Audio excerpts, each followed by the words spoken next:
Señor, te damos gracias, Padre, por la vida y la salud, Señor. Muchas gracias porque podemos aprender cada día más de tu palabra, Señor, entendiendo, Señor, que tenemos diferentes profesores, diferentes formas de enseñar, diferentes formas de aprender y a veces entender, Señor. El- lo importante es entender lo que tú nos quieres enseñar. Señor, te doy gracias porque podemos estar en esta clase, en estos talleres, Señor. Muchas gracias porque hay gente que se interesa de aprender. Señor, tú bendice al profesor, a los profesores que han pasado. Muchas gracias por su tiempo, por su apoyo en querer enseñarnos, Señor, de lo que tú le has enseñado a ellos. Muchas gracias por todo lo que tú nos has podido entregar en estos tiempos de estudio, Señor. Te pido que tú nos des cada día más sabiduría para poder seguir entendiendo lo que tú nos quieres hacer o lo que tú nos quieres enseñar cada jueves, darle sabiduría al pastor, Señor, para que nos pueda enseñar con tu criterio, con tu vista, con tus ojos, Señor, con todo lo que tú nos quieres transmitir. Bendice esta clase, Señor, bendice al pastor, guíalo. Todo esto te lo pido, Padre, en el nombre de Jesús. Amén. Amén. Muchas gracias. Muchas gracias por esta oración.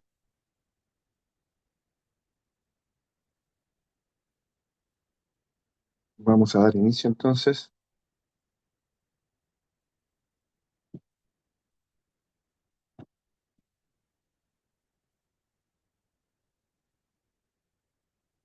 Hoy iniciamos con el primer viaje misionero de Pablo, que junto a Bernabé salen a recorrer algunas ciudades. La semana pasada terminamos hablando un poco de lo que pasa en Antioquía, de Siria.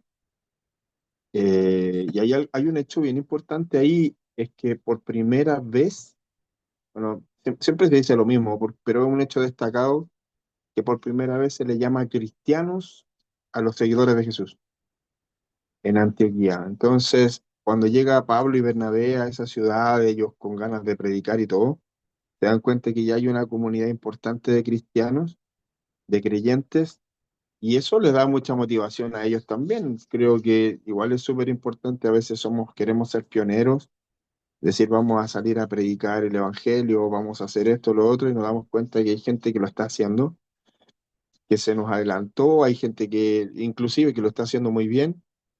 Y nosotros no nos queda otra cosa que alegrarnos, porque finalmente los planes no nacen de nuestro corazón, sino que nacen en el corazón de Dios y sobre todo lo que tiene que ver con la difusión, con el crecimiento del Evangelio, el crecimiento de nuevos creyentes. Así que solo queda darle gracias a Dios por esa instancia, ¿no? De poder ver que su propósito se cumple con nosotros y con otros también.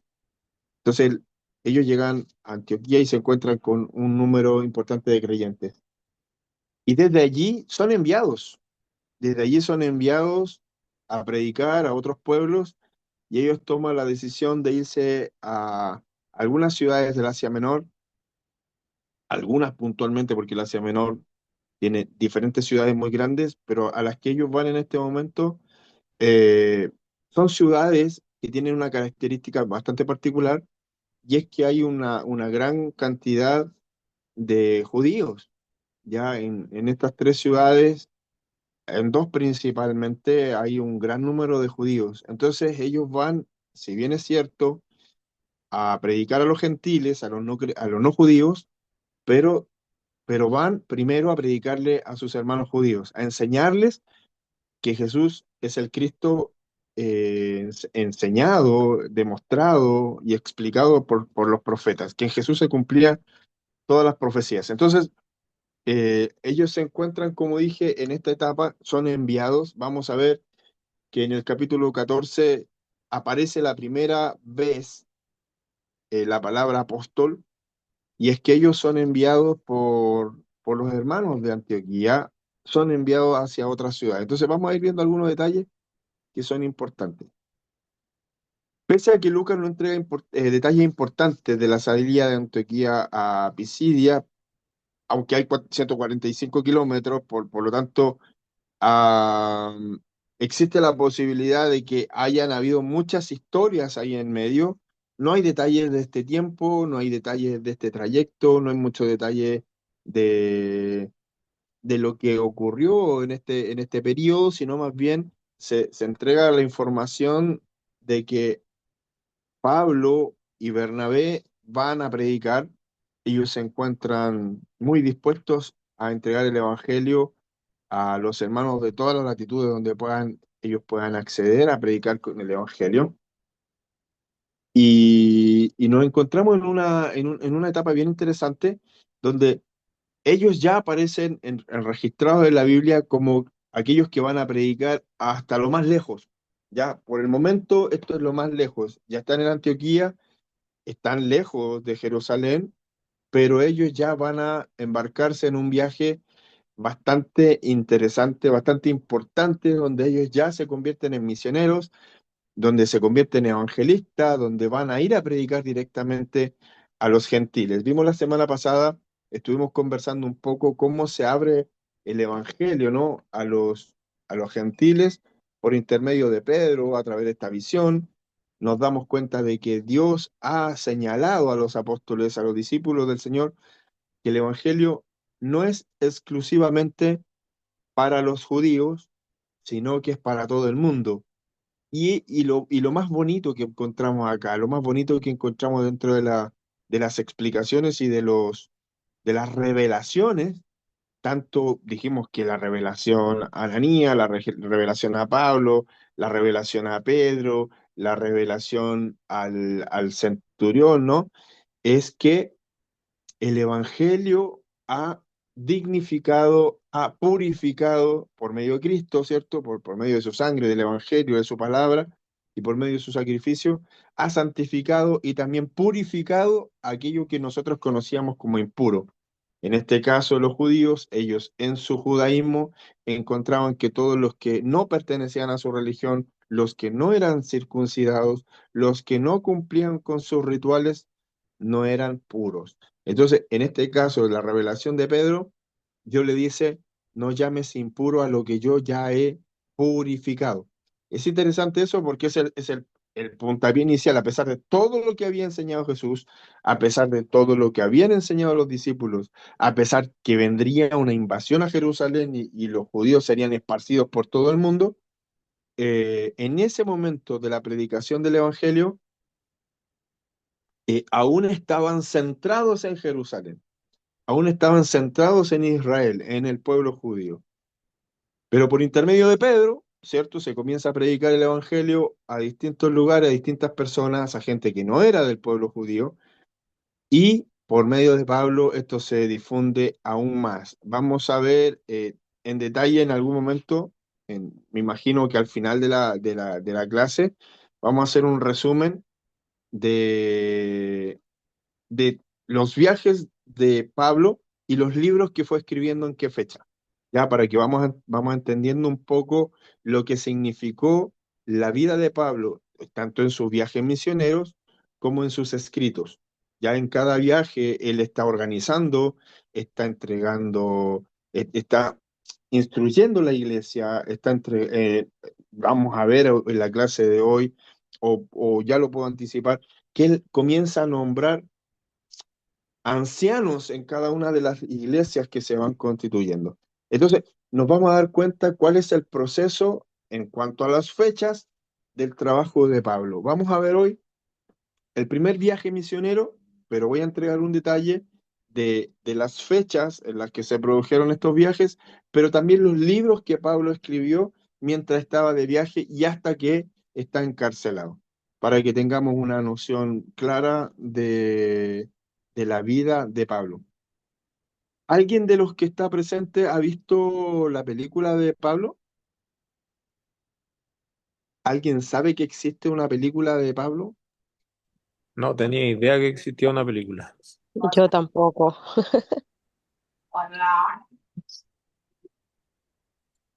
No sabían. ¿Alguien sabía, Shirley? No, tampoco sabía que existía. Ya. Hasta hace muy poco tiempo eh, estaba en Netflix. Así que yo les voy a mandar, si es que está el link en alguna página donde la podamos ver, o en efecto si está en Netflix para que la podamos ver. Se la recomiendo, es una película bastante bien documentada, una muy bonita película, así que yo les recomendaría que le pudiéramos echar un vistacito.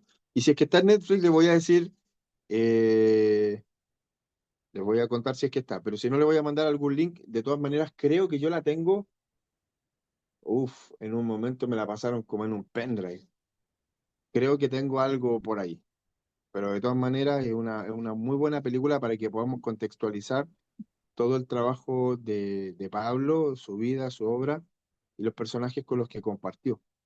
Prácticamente el Nuevo Testamento se centra en el apóstol Pablo. Vemos que un gran porcentaje del libro de los Hechos se habla de Pablo y el resto de los textos que están en el Nuevo Testamento son escritos por el apóstol. Entonces, gran parte de los escritos del Nuevo Testamento y de la vida del Nuevo Testamento se desarrolla mediante el Espíritu Santo obrando por Pablo, así que a través de Pablo. Así que es interesante que estudiemos y que le echemos un vistazo a la película. De repente nosotros sabemos que las películas le agregan, le quitan, no sé, pero tienen que hacer una trama bonita para que sea atractiva. Pero es bastante interesante, muy buena. Así David, que, Pastor. ajá, Ah, en perdón. Netflix está ya, Pablo, ya la, apóstol de Cristo, así se llama. ya la encontraron, muy bien. No, no la Sí, ya vayan a la estar viendo. encontré. Pero es antigua No, no es tan antigua. Pero porque, debe tener porque como la 10. busqué y en Amazon también hay una, pero también dice Pablo, el apóstol de Cristo. Debe tener como 10 Entonces tienes años. que especificar cuál de todas es. Ya, pero Hay no una dice que está en Netflix y es del 2018. 2000. Sí, sí, yo me acuerdo que tenía como 10 años la película, entonces tiene como 7 años. 2018, La que está en Netflix es del 2018. esa, Sí, la que está en Amazon igual es de 2018. sí es la misma, es la misma película. Yo conozco una sola película de este último tiempo del apóstol Pablo, así que debe ser la misma. Ya, pero les voy a mandar un poco más de detalle, qué sé yo, la portada, o ¿cómo se llama? La presentación, ¿no? La imagen principal de la película para que identifiquemos si esa es la misma que está en Amazon o que está en Netflix. Yo sabía que estaba no tengo Amazon, perdón, entonces no puedo ver Amazon, pero sí Netflix. Así que si está, genial, la compartimos si alguien la puede ver. Y si no, ¿sabes lo que se hace también para las personas que no tienen Netflix? De pronto se puede ver una película a distancia. Con alguien que no tenga Netflix, podemos ver una película en conjunto. No sé si a través del mismo Zoom o a través de otro programa podemos conectarnos y quienes no tengan cómo verla, la podemos ver. La podemos subir a alguna plataforma para que la puedan ver aquellos que no tienen acceso. ¿Ya? Pero la idea es que todos la podemos ver, pero es muy bonita. Así que echémosle un vistacito. ¿Qué significa eso, Pavo? Input. No sé qué dice eso en tu chat. ¿Es una imagen?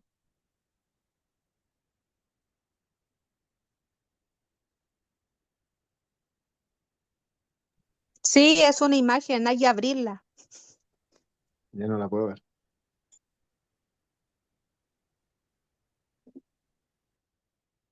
¿Es la imagen de la película?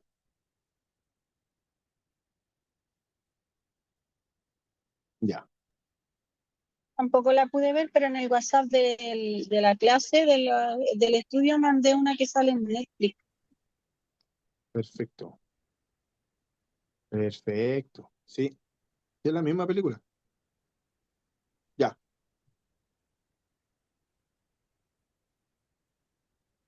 Recomendable.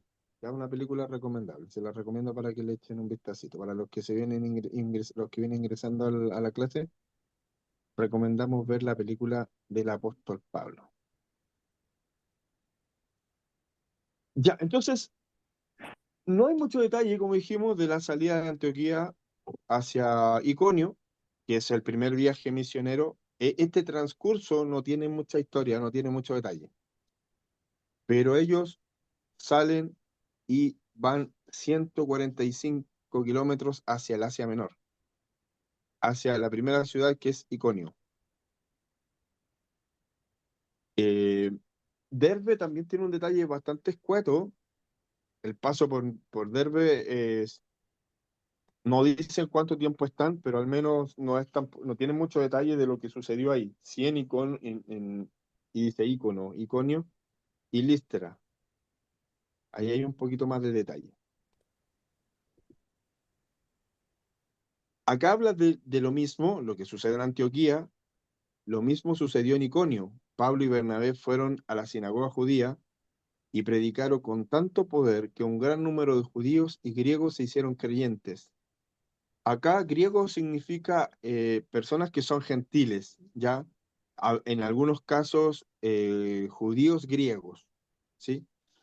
Sin embargo, algunos de los judíos rechazaron el mensaje de Dios y envenenaron la mente de los gentiles en contra de Pablo y Bernabé.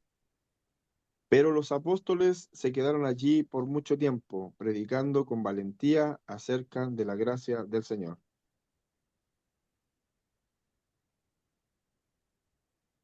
Y el Señor demostraba que el mensaje era verdadero al darles poder para hacer señales milagrosas y maravillas. Pero la gente de la ciudad estaba dividida en cuanto a su opinión sobre ellos. Algunos estaban del lado de los judíos y otros apoyaban a los apóstoles. Bueno, esta es el primer versículo, en el primer capítulo, donde encontramos la palabra apóstoles. Hay una disputa enorme con respecto, y se los mencioné en alguna clase, de quiénes son apóstoles, que los apóstoles son solamente los 12 y que no hay posibilidad de agregar a nadie más. Eh, no estoy a favor de al que se autoproclama apóstol solo porque sí, por tener un grado jerárquico. Soy más bien defensor del propósito del apóstol, defensor de la función del pastor, defensor de la función del profeta y del mensaje profético. Soy defensor del misionero y el evangelista y el maestro, pero como su función dentro de los ministerios que establece el Espíritu Santo, impuesto para beneficiar y para bendecir a la iglesia y al entorno.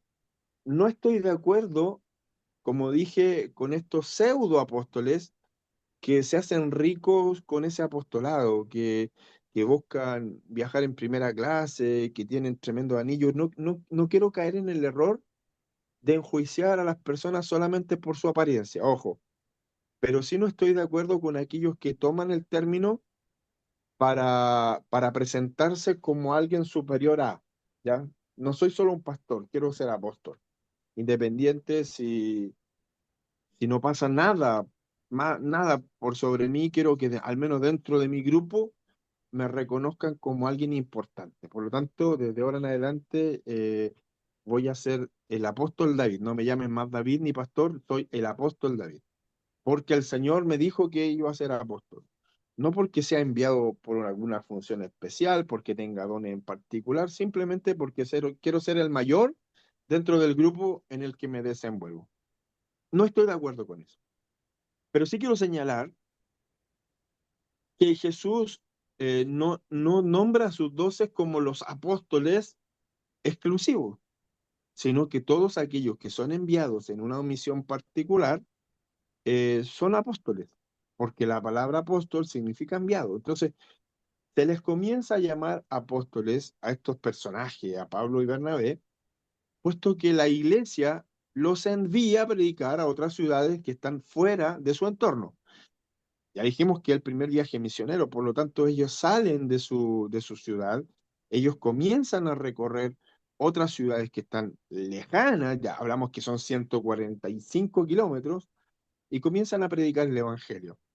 Em, entonces, no es una cuestión de que solamente haya 12 o solamente hayan podido existir un grupo reducido.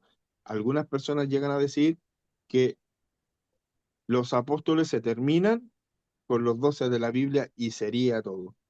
Creo que es un error, porque los apóstoles son enviados de alguna manera en castellano de la iglesia en que nosotros estábamos, nos enviaron a abrir una nueva iglesia a Peñarolén. No por eso, no por eso yo voy a pedir que me llamen apóstol, porque el término apóstol es griego. A mí no me interesa que me llamen apóstol. Fuimos enviados, levantamos una comunidad en Peñarolén, estamos trabajando aquí, pero no significa que tengan que decirme apóstol para presentarme como alguien superior al resto. Es una función, tal cual como el pastor. Si alguien me dice pastor, me lo dice porque siente que es pastoreada por mí, pastoreado por mí, no porque simplemente alguien me haya entregado una credencial de pastor y por lo tanto de ahí en adelante ese es mi cargo, ¿ya? O mi oficio, sino más bien es una función. Y tanto la función del apóstol como la función del pastor y los otros ministerios tienen que ser ejecutados constantemente, no porque una vez yo haya hecho un mueble, soy mueblista. No porque una vez haya soldado, soy soldador. Eh, es un oficio, es una función que se desarrolla constantemente. Como Jesús decía, no es el hijo del carpintero. Bueno, se sabía que José trabajaba en la carpintería. No es porque alguna vez practicó, sino que porque constantemente lo hacía. Entonces, para mí el oficio del pastor es aquel que constantemente pastorea a otros. El oficio del apóstol es aquel que fue enviado con una misión en particular, que es levantar la iglesia, es organizarla, es predicar el evangelio, es transmitir todo lo que aprendió acerca de Jesús y, como dije, organizarla. Porque Pablo no solo predicaba, levantaba una iglesia y se iba. Pablo predicaba, había nuevos creyentes, organizaba la iglesia por medio de los ancianos y luego se iba a otro lugar. Pero después seguía en contacto, preguntaba a los hermanos cómo está la iglesia de Corinto, cómo está la iglesia de Galacia, cómo está, y les enviaba alguna cartita para corregir algunas cosas o para hacer otros nombramientos, para entregar nuevas instrucciones. Así que Pablo no se desentendía de su iglesia, de la iglesia del Señor, de la iglesia en la que él conocía. De hecho, también envía cartas a iglesias donde él no la levantó. Él no es parte del nacimiento de esas comunidades, pero también envía cartas a modo de recomendación, a modo de corrección y a modo de instrucción, ¿ya? Así que el apostolado puede ser viable, pero insisto, tiene que ver con una cuestión de función más que jerarquía, ¿ya? Eh, aquí pasa algo bien interesante. Cuando llegan a esta ciudad, a Iconio, que es una ciudad ubicada en la parte oeste del llano extenso de la meseta central del Asia Menor, se encuentra a unos 1025 metros sobre el nivel del mar. Está ubicada en la ruta principal que conecta el importante puerto y ciudad de Éfeso y la Siria. Existía una gran cantidad de judíos veteranos romanos también. Actualmente se llama Konya, una floreciente ciudad de Turquía. Aquí pasa algo bien interesante. Dijimos que ellos, bueno, el texto dice que envenenaban, ¿no? Eh, envenenaban a los gentiles y estaban en contra del mensaje de Bernabé y Pablo. Ellos van a predicar a las sinagogas. Esa es su intención. Apenas llegan a una ciudad, llegan primero al lugar que ellos conocen, al lugar de comodidad, donde ellos pueden ir a adorar tranquilamente. Entonces van a una sinagoga a orar, pero también se encuentran con judíos y con gente que quiere acercarse al Señor por medio del judaísmo. Entonces, ¿qué ocurre? Ocurre que están los judíos predicando y un gran número, o sea, están los apóstoles predicando y un gran número de judíos no está de acuerdo con el mensaje. Son religiosos tal cual como era Pablo antes de conocer a Jesús. Les choca el mensaje de un Jesús que fue crucificado, que fue muy sencillo, que, que murió, que resucitó, que predicó ciertas cosas aparentemente en contra de sus patriarcas. Entonces, hay hay una clara disputa ahí del mensaje. Entonces, no están de acuerdo con el mensaje de Pablo y Bernabé. Además, como estos tipos iban a las sinagogas y existían unos posibles nuevos judíos que podían convertirse al judaísmo, se terminaban convirtiendo al cristianismo.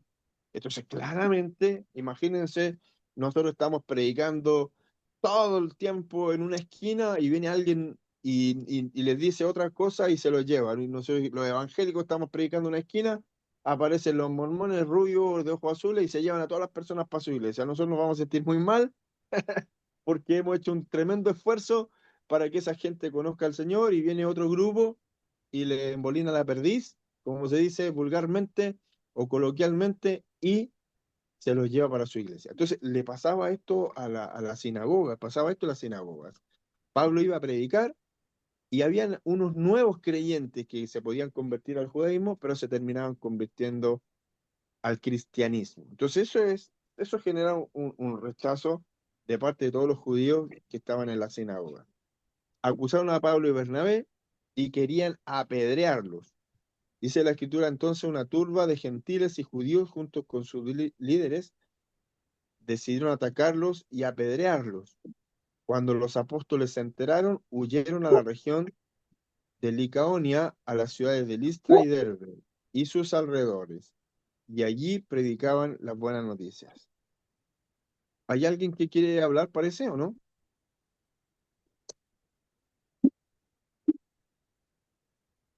¿Jesse?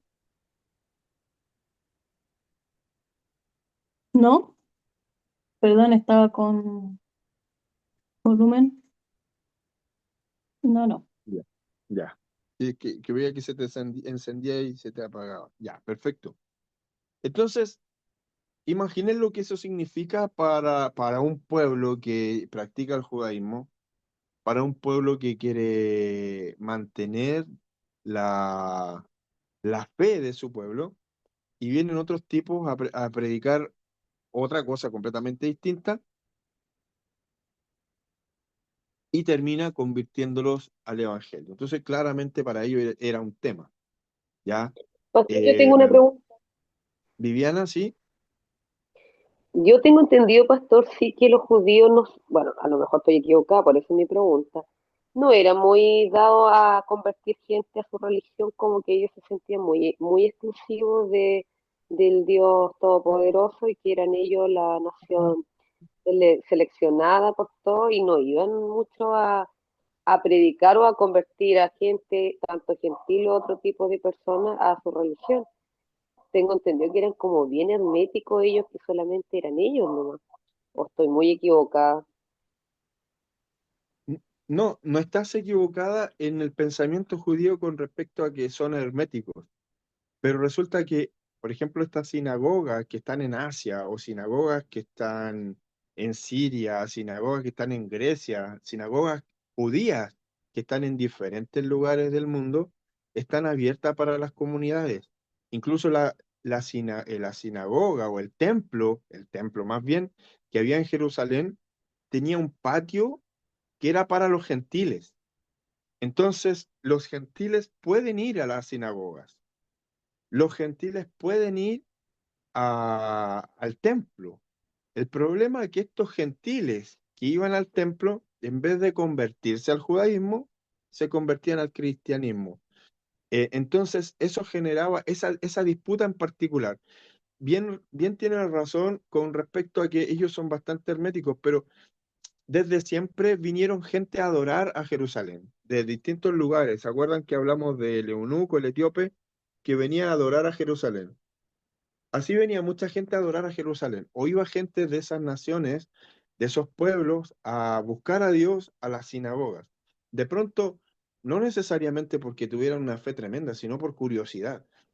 Entonces, cuando ellos llegaban a la sinagoga y estaban aprendiendo o escuchando y venían los apóstoles a predicar el Evangelio de Jesucristo, independiente, porque sí tienes razón en eso, Viviana, independiente de que sean tan herméticos, eran personas que ya no iban a buscar el judaísmo, eran personas que se convertían al cristianismo.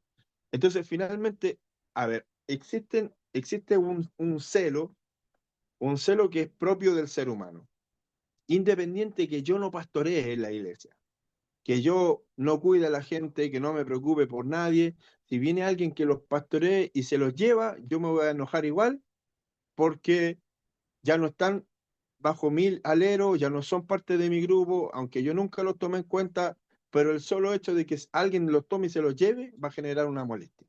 Estoy hablándolo humanamente, se supone que en el cristianismo estas cosas no deberían pasar, pero, pero era signo de disputa, porque estos apóstoles lo primero que hacían era ir a la sinagoga, no salían a predicar a otros lados, partían en la sinagoga y con los primeros que se encontraban eran con los gentiles y era con los hermanos judíos, y como estaban fuera de Israel, ahí participaban creyentes judíos de otras naciones, no necesariamente de Israel. Acuérdate que el judaísmo es una religión. Entonces ellos enseñaban, a pesar de todo, en su religión donde ellos estuvieran. Los judíos, los israelitas que estaban en diferentes naciones, acudían a las sinagogas, pero el espacio estaba abierto para que otras personas pudieran acudir también. Eh, la gran molestia es predicar un evangelio distinto al que, o sea, una religión diferente, o explicar que Jesús es la revelación completada en el judaísmo. Es un choque tremendo para todo judío. Recuerden que ellos crucifican a Jesús porque les choca el mensaje. Pablo asesina a cristianos porque el mensaje es completamente incorrecto para su mentalidad religiosa. Entonces, este mensaje llevado a la sinagoga genera la misma resistencia. Y más encima, que se conviertan al cristianismo otros judíos, que se conviertan al cristianismo otras personas que pudieran haber sido parte del judaísmo, genera un rechazo gigantesco. Tanto así que estas personas no solo quieren criticarlo, no solo quieren rechazar el mensaje, sino que buscan hacerles daño. Y aquí en esta ocasión no pudieron apedrear a los discípulos, pero sí en la siguiente ciudad, estos tipos se dan el tiempo de viajar para acusarlos, hasta que logran apedrear a Pablo. Entonces, tan su indignación, es tanta su molestia, que no conforme con hablar mal de ellos, buscan la forma de hacerles daño. Y si recordamos lo que dice la ley judía, las personas que son lapidadas son aquellas personas que son blasfemas, que son pecadoras, que atentan en contra de las leyes. Lo iban a hacer con la mujer que encontraron en pecado, lo hicieron con Esteban. Entonces era digamos, una manera de juzgar bastante crítica. Es un juicio con pena de muerte. Entonces, estos tipos están intentando apedrearlos y matarlos. No están conformes con su mensaje.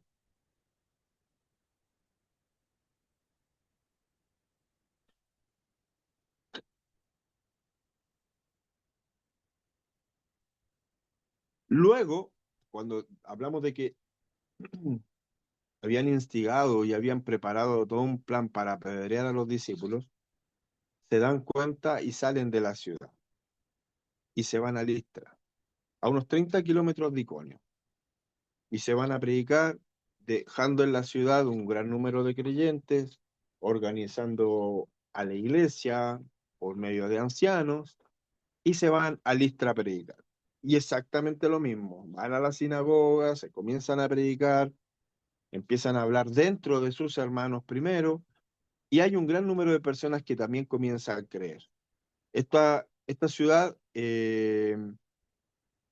tuvo una intervención del emperador Augusto, donde había levantado una colonia romana en el lugar, y era bastante importante también. Era un centro de educación y de iluminación. Era un pueblo donde se adoraba mucho a otros dioses y especialmente eran adoradores de la naturaleza. Así que era una ciudad importante, muy educada y muy religiosa. Y cuando llegan los discípulos y se ponen a predicar y se dan cuenta de que hay una persona que de nacimiento ha sido cojo y jamás había caminado, eh, Pablo, dice el texto, que fija los ojos en él y viendo su fe, le dijo que se levantara. El hombre dio un salto y se puso a caminar. Uno dice, bueno, son los milagros del Nuevo Testamento, ¿no? Son los milagros de la iglesia primitiva, son los milagros de Pedro, los milagros de Pablo, esas cosas que sucedían. Levántate y anda, sé sano. Hay algo en particular que hay que resaltar, que tanto en los milagros de Jesús como en este caso particular de este cojo, que Lucas, siendo médico, describe muy bien como un hombre que era cojo de nacimiento, eh, habla de su fe y resalta su fe. Fija los ojos en él y viendo su fe. Pareciera ser que es un requisito tener fe, ¿no? Para poder, para poder tener una revelación, para poder tener una sanidad, para poder ver milagros, se requiere de la fe. Y en este caso particular, los discípulos están predicando, este hombre tiene fe y Pablo lo mira y le dice que se levante. Entonces, al ver esto, las personas, imagínense, en un espacio tan religioso, confunden a Pablo y Bernabé con dioses y los señalan como dioses y quieren adorarlos como a los dioses. Es Júpiter, es Mercurio, que han venido, que han bajado del cielo para beneficiarnos. Entonces, en un acto, en un acto de repudio, en un acto de indignación, los discípulos se rajan las vestiduras y le dicen que eso no es así, que ellos no reciben adoración, que ellos son seres humanos igual que el resto, que no cometan tal error de adorarlos cuando ellos son solamente humanos. Aquí hay una cuestión muy loca porque nosotros los cristianos hemos visto varias veces en la escritura y vimos las películas de Semana Santa, ¿no? En donde el mismo pueblo que se derrama delante de Jesús, que lo adora y que le dice Hosana, Hosana, y que toma estas palmas, ¿no? Y rinde adoración, de pronto es el mismo pueblo que está diciendo crucificarle, cómo de pronto las personas cambian tan drásticamente de postura y después de honrar a un Jesús, están pidiendo su cabeza. Como en el caso de los discípulos, en algunas ciudades ocurre exactamente lo mismo. La gente es tan fervorosa, la gente es tan, en ese afán de querer ser piedoso, tan extremista. Vamos a rendirle adoración a Pablo y a Bernabé por este acto tan maravilloso, por este milagro, y vamos a honrarles por, porque son dioses, porque esto no podría ser si no fuera por intermedio de los dioses. Entonces comienzan a adorar. Y bueno, ya dijimos que Pablo y Bernabé aclaran la situación y dicen, no somos gente común y corriente, solo que predicamos en el nombre de Cristo, esto es un milagro, etcétera, etcétera. Y cuando llegan las personas de Antioquía, que ojo, está a 170 kilómetros, Iconio está a más de 30, 40 kilómetros, llega gente directamente a acusarlo. Están en desacuerdo con su mensaje, están en desacuerdo con lo que hacen y atribuyen las sanidades y las sanidades particular de este cojo a poderes demoníacos. Eh, hay una situación compleja acá, entonces, ¿cómo logran persuadir a las personas de tal manera que las personas cambien drásticamente su situación y su posición? Después de haberles adorado, después de haber haberlos reconocidos como dioses, cambian tan bruscamente su postura y los llaman demonios, herejes, acusaron a Pablo, lo apedrearon. Dice la escritura que lo arrastraron fuera de la ciudad, pensando que estaba muerto. Imagínense el pobre Pablo. Andaba predicando el evangelio tranquilamente, alegre de haber conocido al Señor, alegre de poder ir a otras ciudades, pero comenzó a haber esta persecución desde sus mismos hermanos judíos. Desde los mismos judíos nace la persecución y son juzgados por leyes judías. Ya dijimos anteriormente que esta lapidación es una práctica judía contra los blasfemos, contra los que infringen su ley. Entonces acusaron a Pablo y lograron persuadir a toda la gente que estaba en ese lugar y decir que lo que ellos hacen es a través de los demonios. Entonces la gente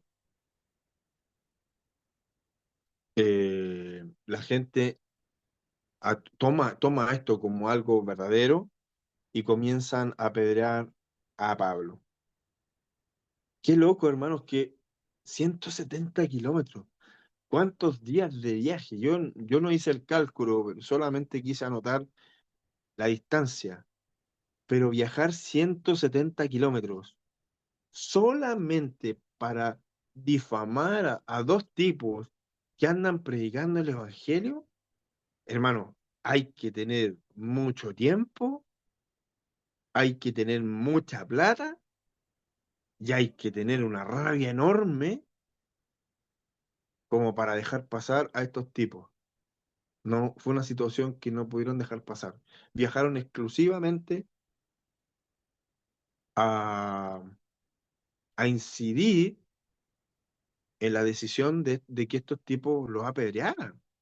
O sea, como bien dijo delante eh, Viviana, si bien estos judíos no se iban a dedicar a ir ciudad por ciudad predicando el judaísmo, no era su fortaleza ni era su intención también, pero sí se tomaron el tiempo para ir a presentar una defensa de su fe, pero también a contrariar y a contradecir a aquellos que andaban predicando en otras ciudades.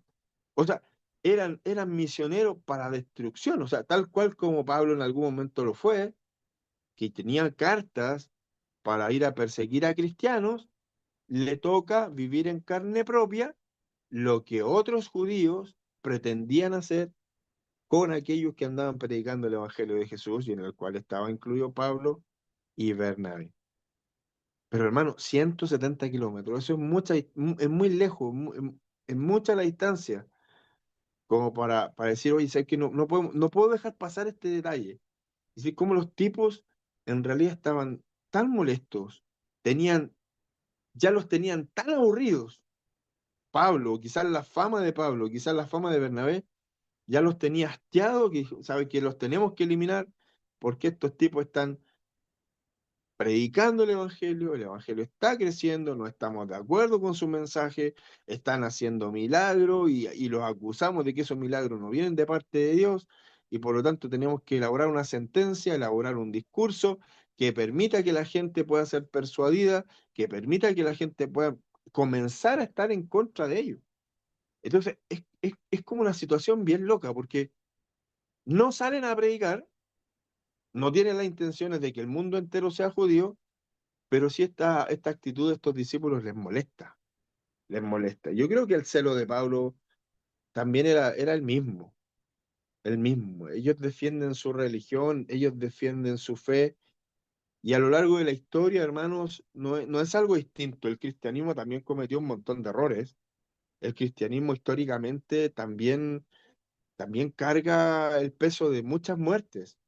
Irlanda hasta hace muy poco, Irlanda del Norte, Irlanda del Sur, la protestante y la católica seguían en guerra. O sea, hasta hace muy pocos años ellos seguían en guerra uno contra otro y se mataban católicos con protestantes.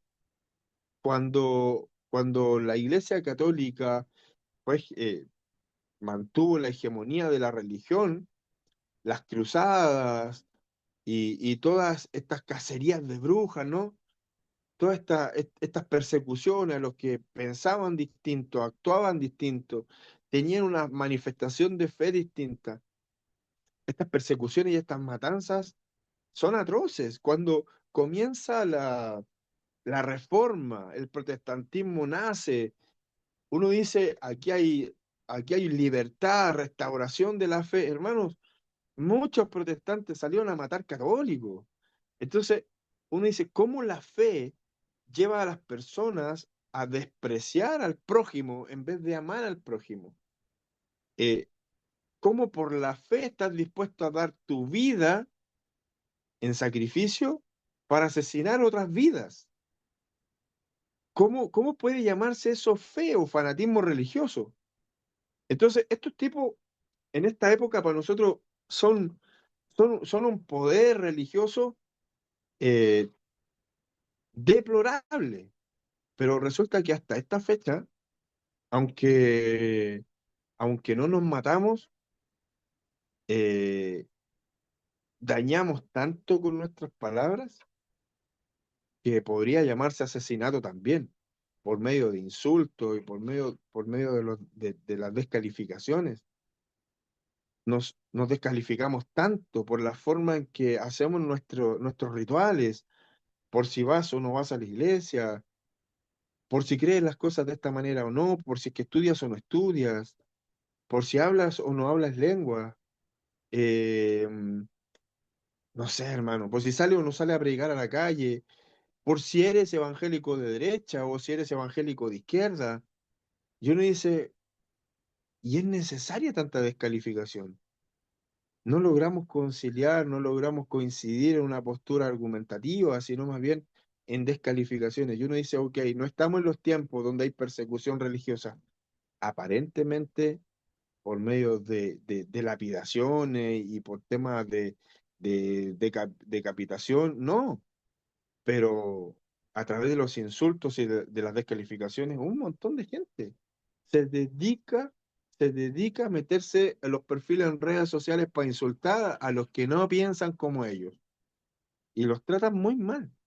Y eso pasa en la calle cuando de repente escuchamos predicaciones, eso pasa en sermones elaborados desde el púlpito. Uno dice, ok, no estamos en esos tiempos, pero vaya, como probablemente solamente lo que ha cambiado es la forma de dañar a los demás. Pero y tenemos que aprender de eso porque no tiene sentido que nos estemos matando ni verbal, física, emocional.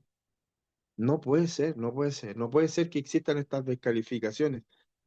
Yo he llegado a varias conclusiones, hermano, y dentro de todas las cosas entendí lo siguiente. Hay personas, sin querer descalificarlas como, no es un calificativo, sino es una descripción de tener o no tener conocimiento. Hay personas que son ignorantes. Hay personas que hay muchas cosas que desconocen. Y probablemente las que conocen son las que han fundamentado su fe. Y van a ser intransigentes a nuevos conocimientos o van a ser intransigentes a una nueva forma de ver la fe. Y es probable que esas personas no cambien y no quieran cambiar aunque uno les presente un argumento.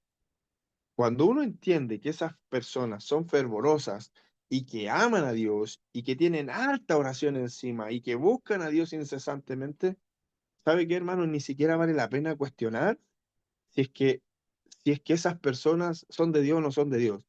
O querer seguir argumentando o querer seguir insistiendo en que crean en lo que nosotros hemos aprendido. Yo he llegado a esa conclusión que ya no es necesario, hermanos. Si uno habló una vez o habló dos veces y en verdad las personas están muy cómodas en su posición, están muy cómodas en su lugar, no quieren cambiar absolutamente nada de lo que creen, no tiene sentido seguir argumentando. Sale mejor buscar los puntos de encuentro y ya. Y si las personas nos manifiestan su su credo, su creencia, nosotros tratar de contener, tratar de aceptar, tratar de, no sé, soportar por amor a aquellos que quieren buscar al Señor igual que nosotros. Nos toca ir a otras comunidades de fe, nos toca estar en otros lugares donde se manifiesta la fe de una manera muy diferente, donde los sermones son muy distintos a lo que uno está acostumbrado a escuchar. Y la verdad es que, ok, son gente que busca al Señor, que por ignorancia probablemente no puedan elaborar un buen sermón. Y saben que nos toca aceptar, nos toca aguantar.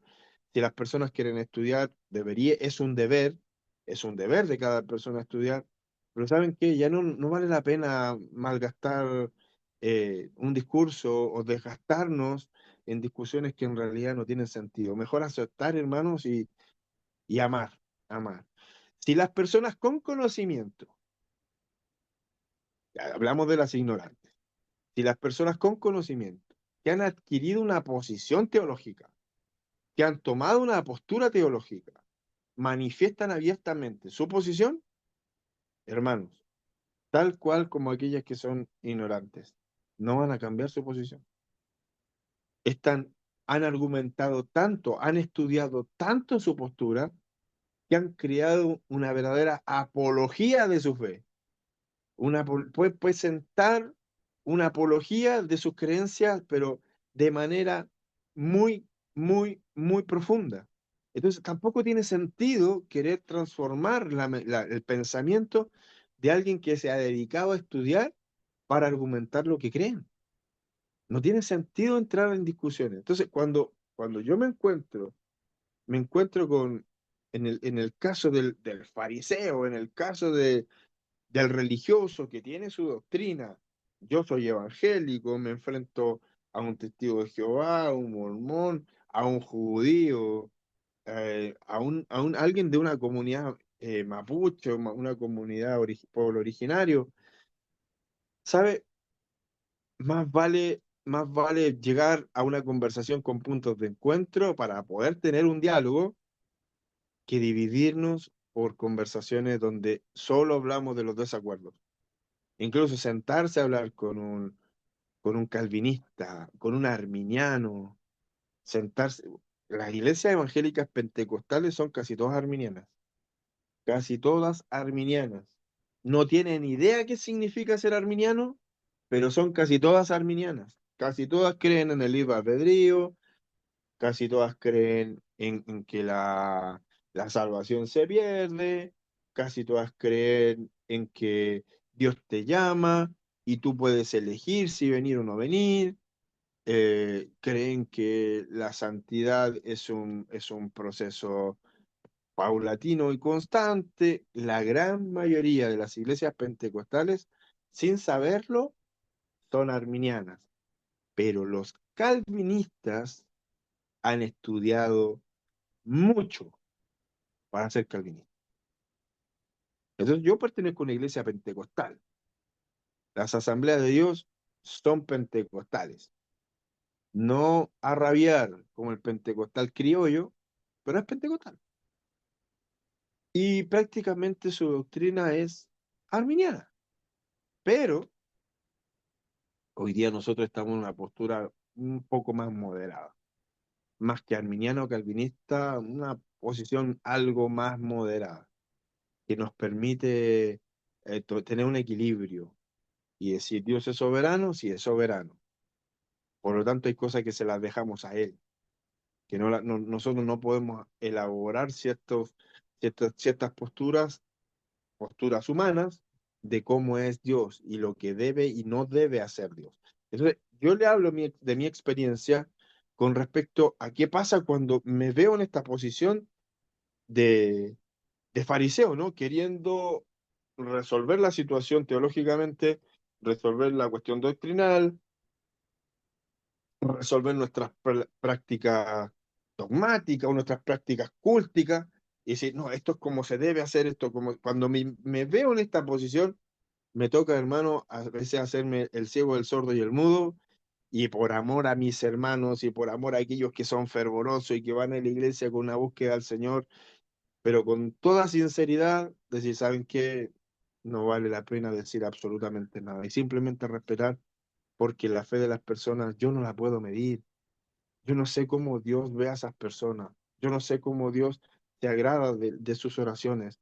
Yo eso lo desconozco. Yo veo la parte humana, lo que yo sé, aquella teoría. Entonces, por, por cierto que muchas veces sufro cuando hay incoherencia entre el relato y el accionar, cuando hay incoherencias en la forma de ver a Dios, cuando se es agresivo, cuando se es abusivo en la manera de predicar el Evangelio. Eso me hace sentir mucho dolor, me hace sentir rabia, molestia, pero de pronto también pienso, ¿y si las personas están contentas en esa iglesia donde los maltratan, por qué yo tengo que sacarlos de ahí?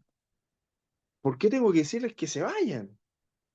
Que las personas se acostumbran. No es hasta que uno se da cuenta que no está viviendo un evangelio de manera libre, con total libertad, es hasta que las personas no tienen que salir de ahí, tienen que estar ahí. Hasta que ellos se den cuenta que están en un lugar incorrecto, pero mientras tanto, pienso, yo me pongo en el lugar del fariseo, me pongo en el lugar y digo, muchas veces quiero yo imponer mi idea, mi forma de ver la fe. Los demás está incorrecto cuando ponía las manos sobre las personas y las personas caían de espalda. Cuando escuchaba profetas, cuando escucho diferentes cosas, hermano, digo, estos movimientos no son de Dios. Y rechacé profundamente, pero a rajatabla, que las caídas fueran algo de Dios. Lo rechacé absolutamente. Pero de repente digo, ok, creo que es súper importante entender que más que una manifestación, lo que termina siendo relevante en la vida del ser humano es lo que genera un cambio. Si te caes 100 veces y eso no genera ningún cambio en ti o en mí, entonces parece que es solo una caída. Pero una manifestación del Espíritu Santo, ya dijimos que ser testigos es que nos involucra en un cambio, nos involucra en un cambio de actitud, cambio de mentalidad, en un actuar diferente frente a Dios, frente a las demás personas. Hay un cambio radical, el arrepentimiento involucra cambio, cambio de mentalidad, cambio en nuestra manera de caminar. Entonces, que haya caídas, que haya lenguas, que haya risas. Hoy día se ve poco, pero yo lo vi, hermano, yo viví muchas situaciones espirituales en el Evangelio, cosas que yo rechacé a los 18, 19, 20 años. Yo creía que mi forma de ver la fe era la correcta y que todo lo que era diferente estaba mal. Y me pongo en el lugar del fariseo y digo, finalmente el Espíritu Santo actúa de manera que solo Él puede actuar. Y yo no soy quien para limitar su accionar. No soy quien para definir cómo actúa el Espíritu Santo. El Espíritu Santo actúa como Él lo desee, con quien lo desee. Y yo de repente puedo pararme y decir, ¿y cómo Dios usa tanto a ese? Si sabe menos que yo. ¿Cómo Dios usa tanto a ese? Si ora menos que yo. Bueno, probablemente que mi sinceridad no sea tan profunda como la del otro, o probablemente Dios se complace simplemente en usar a alguien que como siempre, no era digno frente a los ojos de los demás, así como David frente a los ojos de su padre, David frente a los ojos de sus hermanos y frente a los ojos del profeta. Es probable, hermano. ¿Cuál sea la conclusión de Dios? La desconocemos, es soberano. Y lo hemos dicho a raíz de burlas o a raíz de bromas. Si Dios usó un burro, hermano, ¿qué importa? O sea, puede usar a cualquiera. Si usó un burro, nos puede usar a nosotros también. Entonces, ¿quiénes somos nosotros para definir qué es lo correcto de Dios? ¿Por qué Dios está actuando así? ¿Por qué Dios está usando a este? ¿Por qué este que no es elocuente? Lo hemos visto también en la Biblia. ¿Y estos quiénes son? ¿Acaso este no es hijo no es de Galilea? ¿Podrá salir algo bueno de ahí? ¿Y estos no son los pescadores que andaban con Jesús? ¿De dónde? ¿De dónde salieron estos? Son algunos de Peñarolén, otros de por ahí, de por allá. Esas ciudades, esos pueblos son marginales, ¿por qué va a salir algo bueno de ahí? Entonces, vaya que hay que darse un cabezazo en contra de la pared para decir, ¿saben qué? Ok, yo voy a vivir mi fe de esta manera. Yo he conocido a Dios de esta manera y lo voy a intentar para seguir conociéndolo en todas las dimensiones posibles.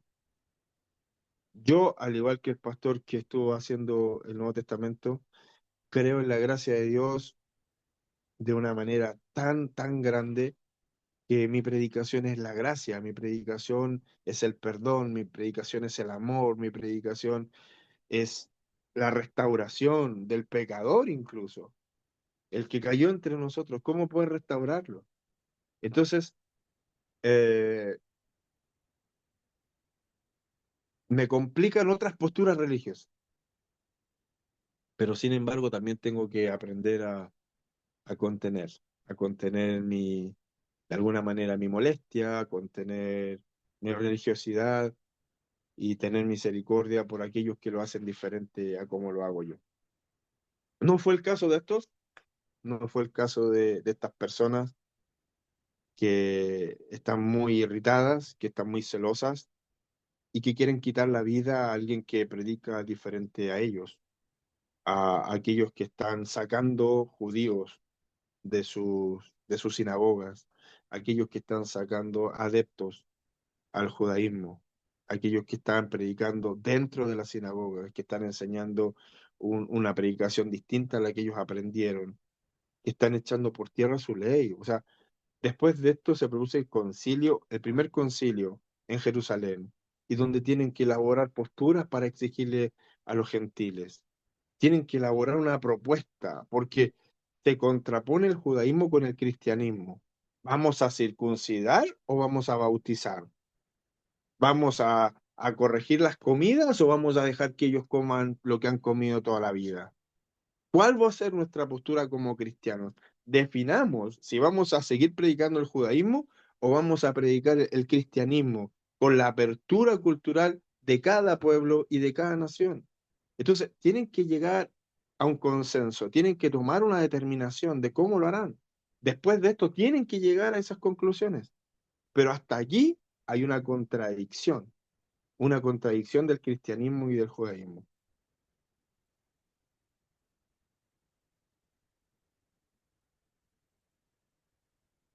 Esto es muy escueto porque aparece Derbe en este viaje misionero, pero no aparece mucho detalle.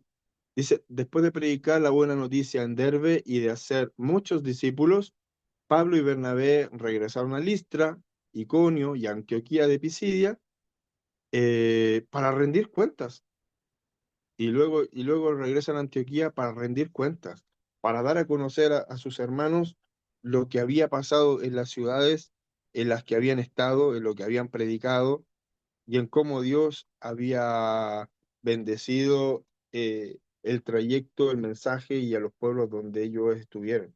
Y lo que mencioné anteriormente, estos tipos organizaban la iglesia, no solo predicaban, la organizaban, nombraban ancianos, nombraban líderes, líderes que pudieran hacerse cargo de la iglesia, personas que pudieran hacer, proteger el grupo, pero también hacerlo crecer, que pudieran administrar el evangelio o tener una administración.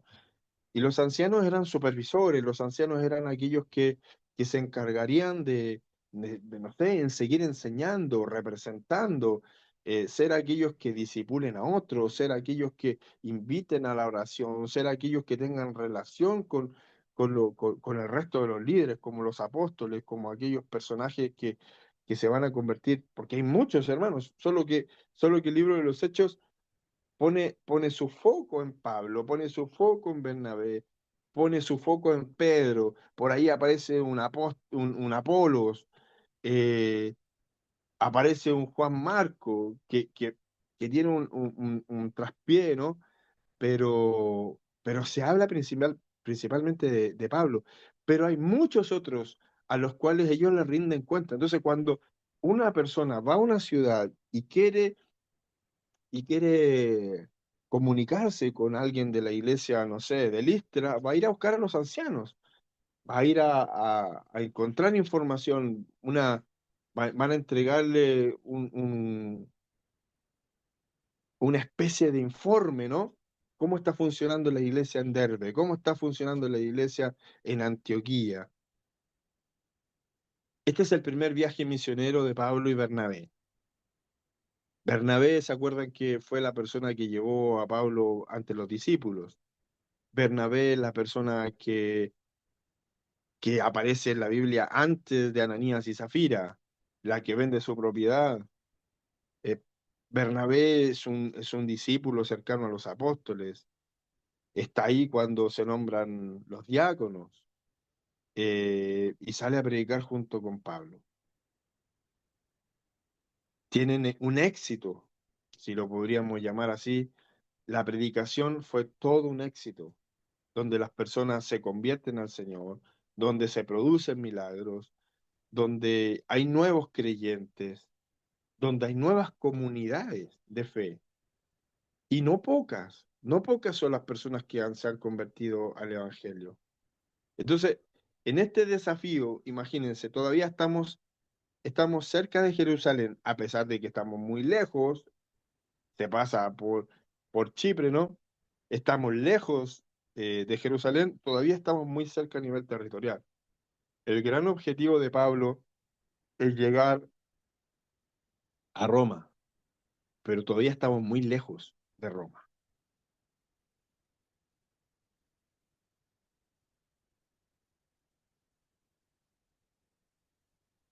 Hasta aquí, ¿hay algo que comentar? ¿Algo que contradecir? ¿Hay algo que decir, queridos hermanos y hermanas? ¿Están por ahí o están viendo la película? ¿No? ¿Todo ok? ¿Todo ok? Todo claro, pastor. Gracias. Hasta el ¿Ningún momento desacuerdo? voy súper bien, súper claro. Súper claro. ¿Alguna interrogante con respecto a este viaje misionero frente a ciertas actitudes de ciertas personas, lo que significaba eh, para los judíos? ¿Alguna pregunta? Eh, es un choque religioso enorme. O sea, hay que ver que Jesús fue rechazado por los propios judíos, muchos de ellos, pero también entender que los primeros cristianos son judíos. Los primeros cristianos son judíos. Y son estos judíos los que salen a predicar a otros judíos y al mundo entero. Donde haya judíos, donde haya una sinagoga, va a llegar el apóstol Pablo y se va a poner a predicar ahí primero y después al resto de la ciudad. Es un lugar de encuentro, es un lugar de adoración. Pablo no va a ir a un templo de Artemisa o no va a ir al templo, no sé, de otros dioses, va a ir a la sinagoga. Ahí donde se practica la fe que él conoce, ahora modificada por el Evangelio de Jesús. Pero va a ir a las sinagogas, primero a las sinagogas, y luego al resto de la ciudad y casas de personas que los quieran invitar, y plazas públicas, y en algún momento en el aerópago, pero primero la sinagoga. Donde hay una sinagoga, va a entrar el apóstol Pablo primero a predicar. Ese es el lugar inicial de predicación.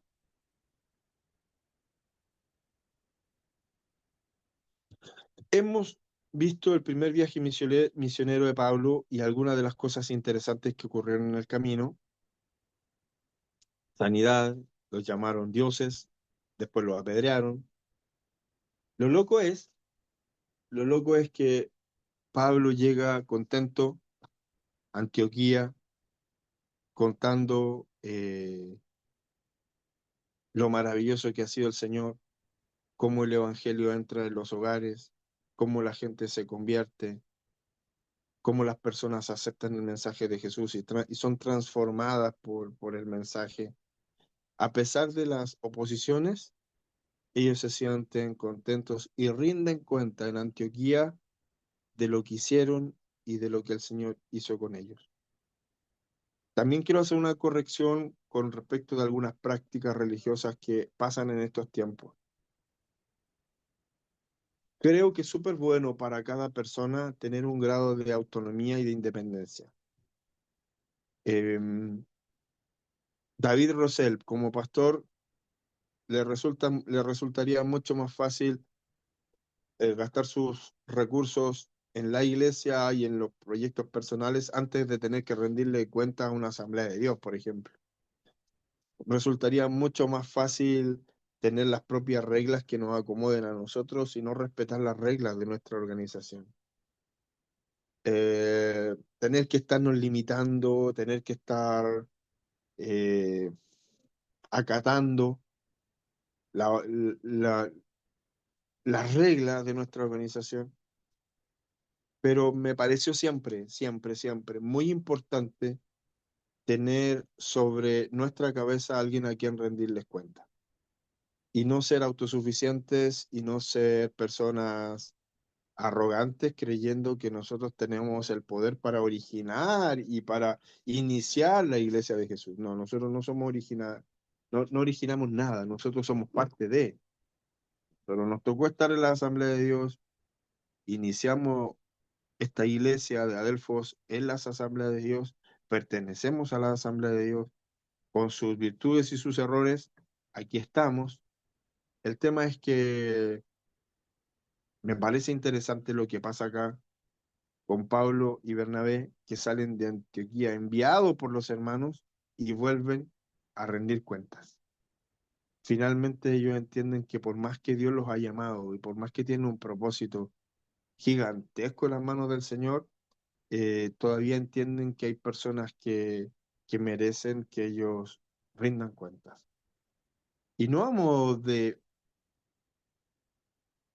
sentirse menoscabados e inferiorizados, que hay personas que jerárquicamente son más que ellos, sino que entienden que la iglesia te envía y te apoya, te protege, te respalda, pero que también es bueno llegar y entregar un informe y decir, ¿saben qué?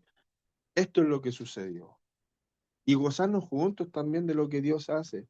Y llorar juntos cuando probablemente las cosas no funcionen bien.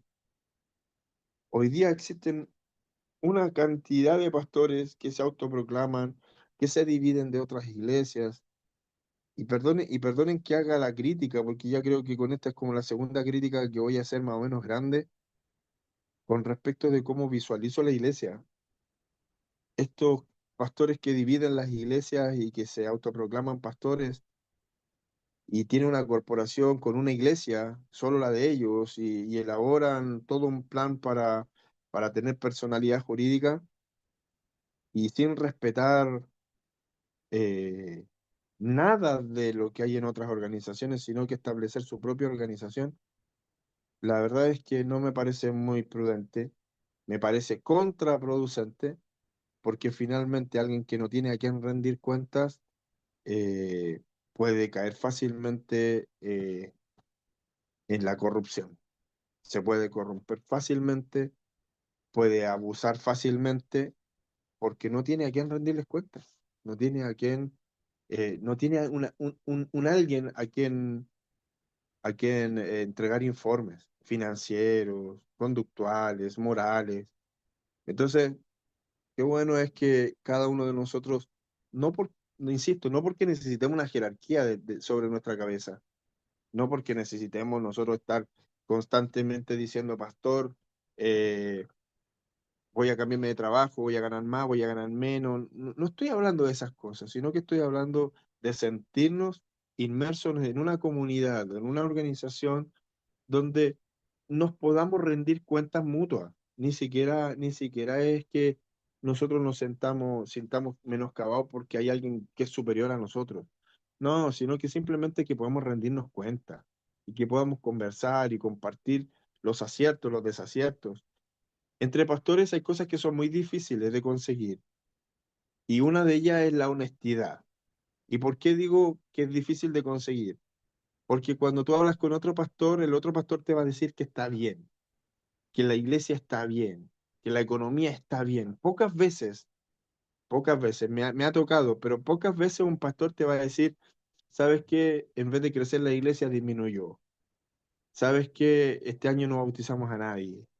¿Sabes qué? La economía está pésima. ¿Sabes qué? Estoy cansado. Normalmente, cuando uno habla con un pastor, todo está bien. ¿Cómo está la iglesia? Bien. ¿Cómo está tu ministerio? Bien. Todo está impecable. Es muy difícil que podamos asumir nuestras debilidades. Y la razón es que cuando hay problemas y cuando las cosas no funcionan bien, pareciera ser que nosotros somos los responsables de que las cosas no funcionen bien. Pero qué bueno es poder sentarnos con un alguien y decir, hermano, ¿sabes qué? Estoy predicando durante años esto y siento que no me da resultado. Y poder escuchar a alguien que te diga, ¿sabes qué? Quizás prueba con esto, a mí me dio resultado. ¿Sabes qué? Se me dividió la iglesia, ¿cómo lo resuelvo? Hermano, mira, también me pasó, te cuento mi experiencia. Hermano, ¿sabes que la iglesia no está dando, no estamos sosteniendo los gastos de la iglesia? ¿Sabes qué? Yo hice esto y también me funcionó.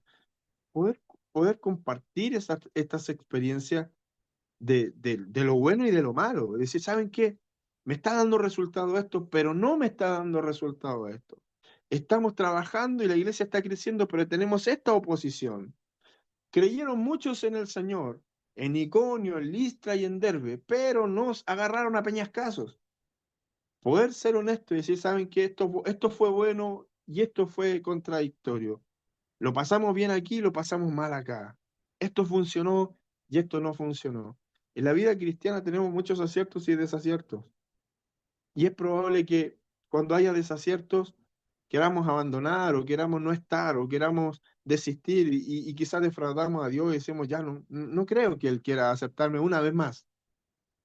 O es tanta la oposición, es tanta la gente que está en contra de lo que yo hago, de lo que creo. Mi profesión no es aceptada por la iglesia. Escuché a algunas chicas decir que la iglesia rechazaba a los psicólogos y ella estaba estudiando psicología. Y uno dice, qué lástima que no podamos pensar que lo que uno es y lo que hace puede servir también en la iglesia. Aún con la oposición, seamos capaces de encontrarnos con alguien que sí lo ha logrado, que ha sido capaz de enfrentar sus desafíos y que ha sido capaz de sobrellevar las situaciones y no abandonar el sueño de Dios, no abandonar la iglesia, no abandonar la fe, no abandonar el propósito, no abandonar lo que Dios puso en nuestras manos. Me imagino que a la primera pedreada que me hubieran dado a mí, yo hubiera decidido no predicar nunca más. No sé si hoy estaría dispuesto yo o alguno de ustedes a recibir palos y piedradas por el Evangelio y dejarlo así nomás. Y decir, ya mejor me voy de acá, me voy a predicar a otro lado y hagamos como que no ha pasado nada. Hoy día tenemos tantos derechos que eso sería algo ilegal, ¿no? Hoy día sería un abuso, existen leyes que nos permiten y que nos protegen, nos permiten poder tener libertad de culto, pero muy pocos de nosotros estaríamos dispuestos a sufrir lo que estos hermanos sufrieron en esa época. Quizás nos toca sufrir lo otro, ¿no? Las burlas, nos toca sufrir las injurias, nos toca sufrir las descalificaciones, pero, pero, pero físicamente hoy día prácticamente no sufrimos, solo desgaste, un desgaste físico. Tanto así que yo quisiera tener los lunes libres. A veces, no siempre, pero a veces el sábado y el domingo son tan recargados que quisiera tener libre el lunes porque en realidad pareciera ser que no he tenido días libres.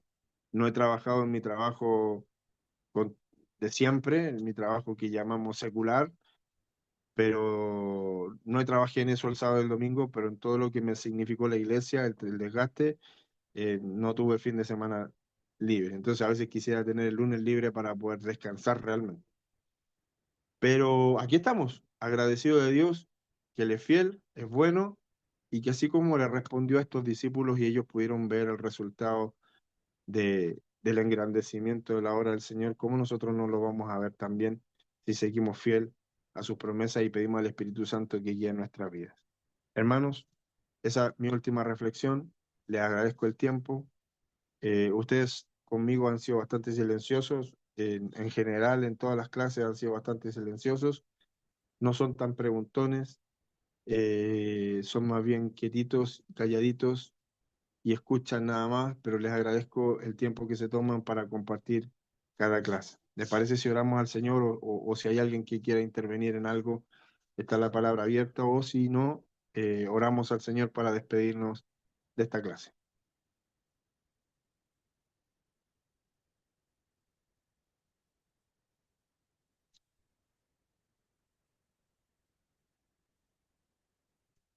Ah, ¿No pastor, leíste yo tú? quería decir algo. Dale, Viviana. No, en defensa de mis compañeros también.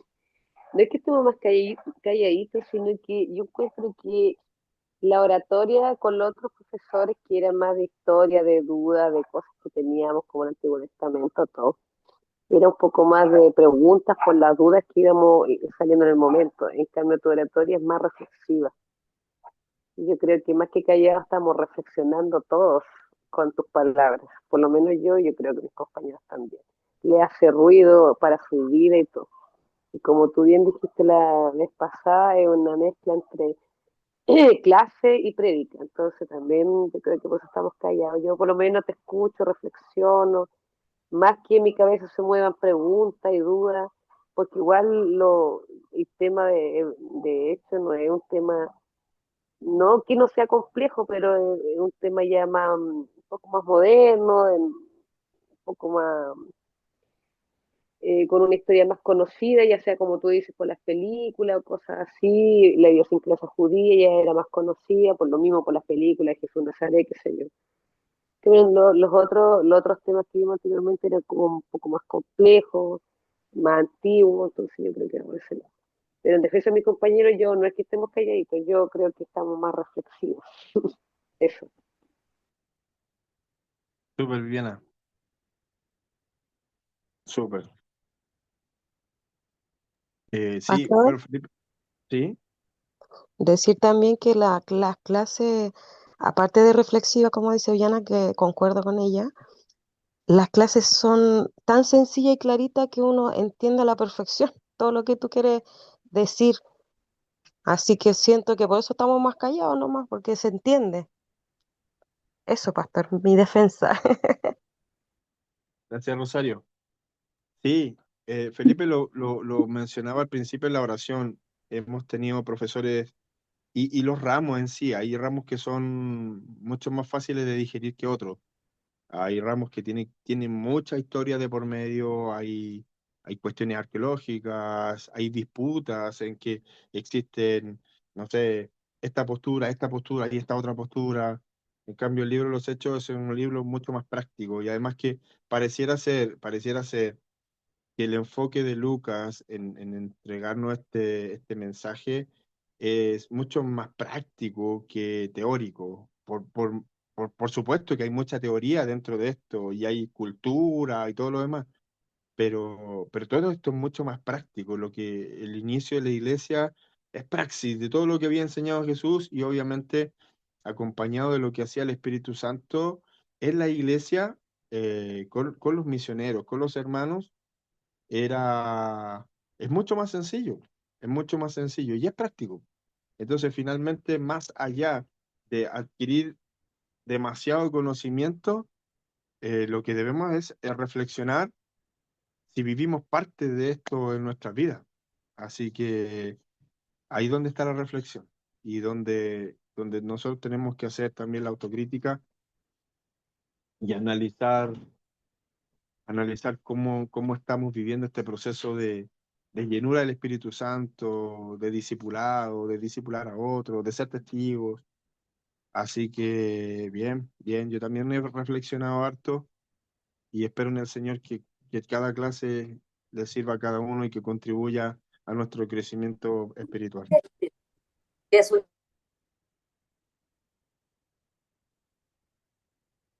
¿Alguna otra intervención? ¿Nos despedimos?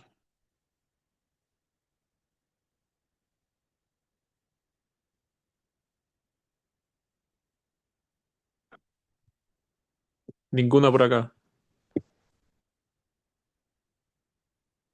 Gracias, hermano. Que el Señor les bendiga mucho entonces, que tengan un lindo fin de semana, que Dios les bendiga mucho. Eh, ¿alguien quiere orar antes que nos vayamos? Perdón, pastor, que Dime. estoy todavía en Chillán, así que se me corta, se me va la señal. Ya luego me voy para mi casa y todo, pero perdón porque a veces se me cae, quiero hablar y no puedo, Chu, porque no logro conectarme muy bien, pero quiero hacer mención un poco a lo que hablaba, que el cansancio de lo que uno vive y que hablaba un poco de que más es cansancio mental que físico, que Mm, para muchos es como un cansancio como más severo a veces que el físico, pero eso yo muchas veces cuando me ha tocado trabajar mucho, sobre todo en la iglesia, y yo siempre miro al pastor. Y siempre, siempre miro a mi siervo y digo, no es nada la carga que yo llevo para lo que lleva un pastor. Y eso es súper loable, porque nosotros los cristianos muchas veces porque un hermano no nos dice, no nos habla o pasa X cosas, por no enumerar, y nos sentimos súper agobiados, sin ganas de ir a la iglesia, pero yo me pongo en el lugar y digo, y el pastor, ¿cómo lo hará? Y eso, digo yo, no es nada lo que yo vivo, no es nada lo que yo paso, porque uno mira de repente el cansancio de ellos, el llorar, el que muchas veces tiene la disyuntiva del que quién tiene la culpa, o muchas veces tiene a dos hermanos en problemas y no va a tirar para ningún lado, y el otro piensa que el pastor está equivocado, y no, son muchas cosas. La verdad es que en ese sentido me saco mucho el sombrero por ti, David, porque es súper complejo. Siquiera las veces que me ha tocado ser líder, yo quedo muy mal, pero un pastor es tremenda bendición, pero tremendo trabajo.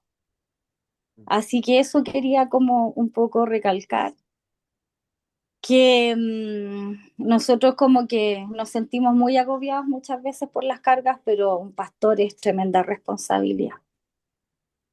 Eso, y bendiciones a todos mis hermanos desde acá gra- lejos. Gracias, Edith. Edith, ¿puedes orar? Claro, por supuesto, lloro. Dale, y Amén. nos despedimos.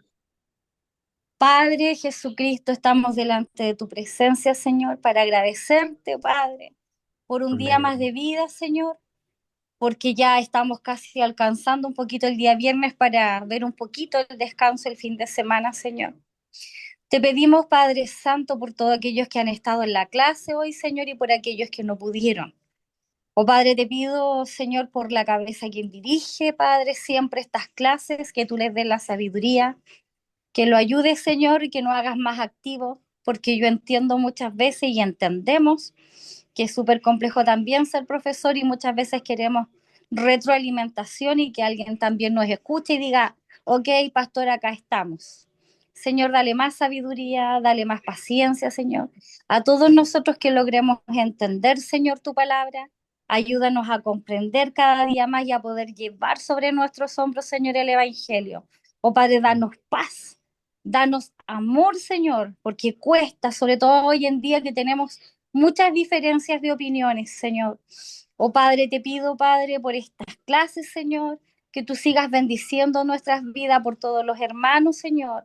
Ayuda, Señor, este fin de semana a aquellos que obviamente no sabemos bien, oh Padre, sobre esto que hay sobre la Teletón, Señor, pero pensemos un poco con el corazón y digamos que es por una buena obra, Señor. Bendice, Señor, a todos esos niños que están complicados, que necesitan del dinero para seguir avanzando, Padre eterno.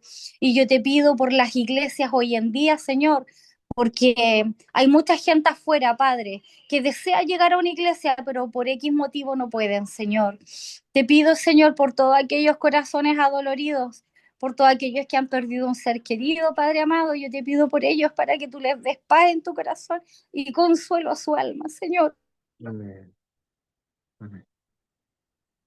Santa de Dios. Eres bueno, sí.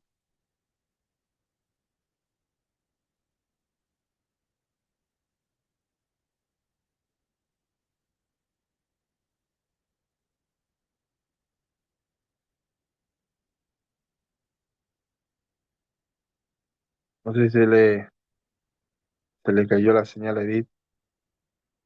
El Señor bendiga su vida también. No ha pasado un buen tiempo. El Señor también traiga restauración a cada uno de los que puedan estar pasando algún mal momento. Muchas bendiciones, mis hermanos.